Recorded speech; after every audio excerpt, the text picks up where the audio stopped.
For sure, we all, as individuals, have our own unique investment preferences and strategies, but that is of weak importance for a comprehensive study of an M&A discipline. That is why we are going to focus only on the most relevant players, financial investors and strategic partners or buyers. Under financial investors category, we understand professional investors grouped around private equity funds and similar players focused on the following type of investments: leveraged buyout, growth capital, mezzanine capital, and venture capital. Leveraged buyout, or LBO, refers to the purchase of a company by using equity from a small group of investors in combination with a significant amount of debt. The main targets in such deals are mature companies that create strong cash flows sufficient to repay the debt used for the acquisition. Growth capital usually refers to minority equity investments, most likely in advanced growth stages, or mature companies that need funds for expansion or restructurings, acquisition finance, or market entry financing without change in control. It is usually done through an equity-raising type of investments. Mezzanine capital refers to an investment in subordinated debt or preferred stocks of a company without taking voting control over the company. Usually, there are warrants or conversion rights into common stocks attached in order to secure power position for investor in case if the results are not as planned. And venture capital refers to equity investments in less matured private companies in order to finance their early developments or expansion. For sure, we should mention wealthy individuals as well. They might act as business angels providing seed capital, or to act more like PE or VC funds, supporting more advanced phases of a company's development.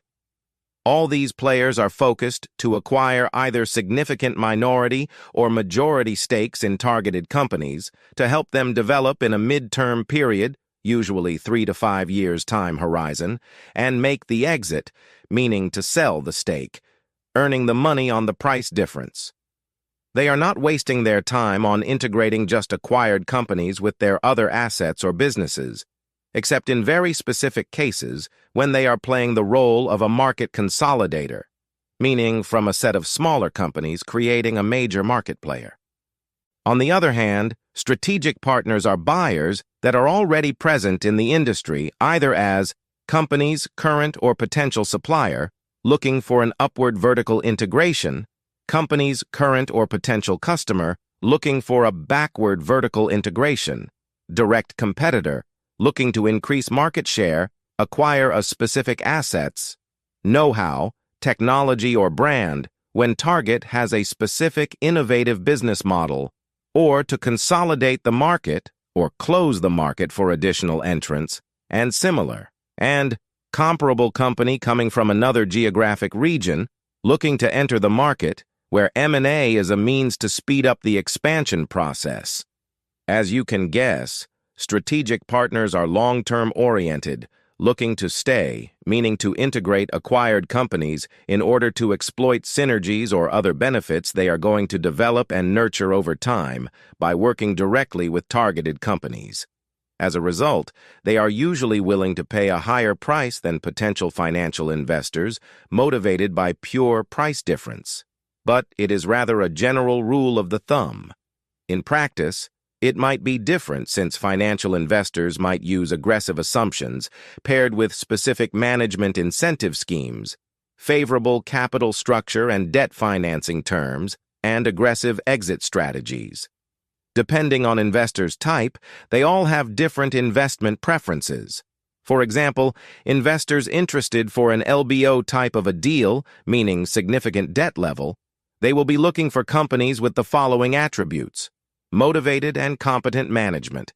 Here is the point to have a willing and capable management to run a company with a lot of debts because the margin for error is very small, meaning in case of a mistake, bankruptcy is a likely scenario. That is why some PE firms have their own specialists to either run such a companies or to serve as a supplement to existing or acquired teams.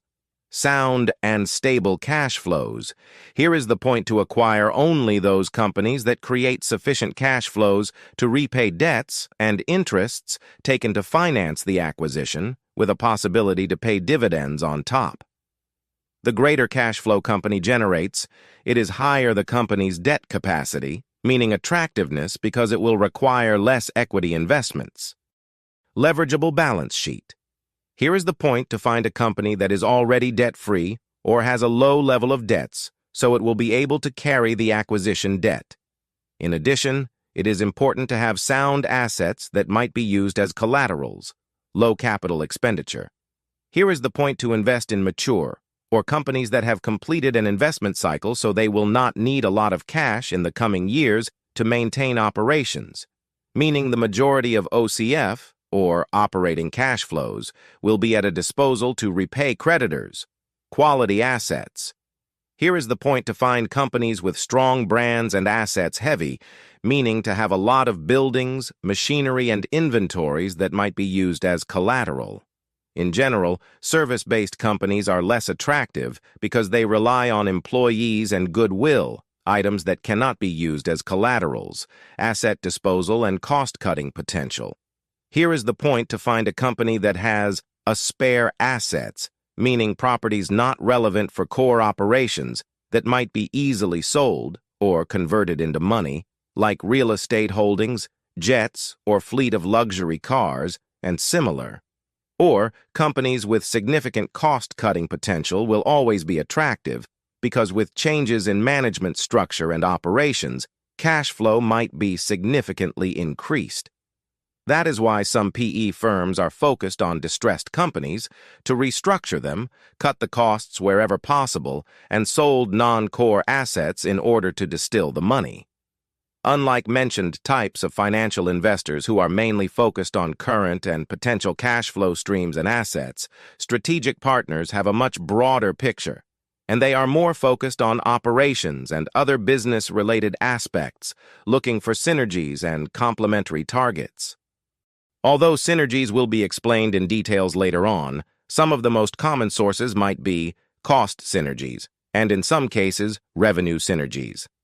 Cost synergies might be identified in the following areas: administration, by eliminating overlapping functions and employees; manufacturing, by eliminating overcapacity; procurement, by increasing negotiation power; marketing and distribution, through cross-selling and better utilization of sale channels and logistics; and R&D, by eliminating R&D overlap. Revenue synergies. They are less common in practice, but might refer to cross-selling, better brand utilization, negotiation power increase, and similar.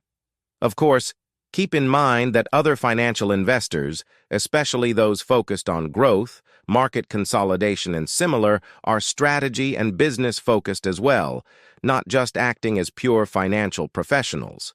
And there are always pure traders looking for a price arbitrage, to buy cheap from less informed sellers and to sell in a few years after applying cosmetic changes or light performance improvement measures and sound negotiation skills. You will better understand all their individual preferences through the next few videos.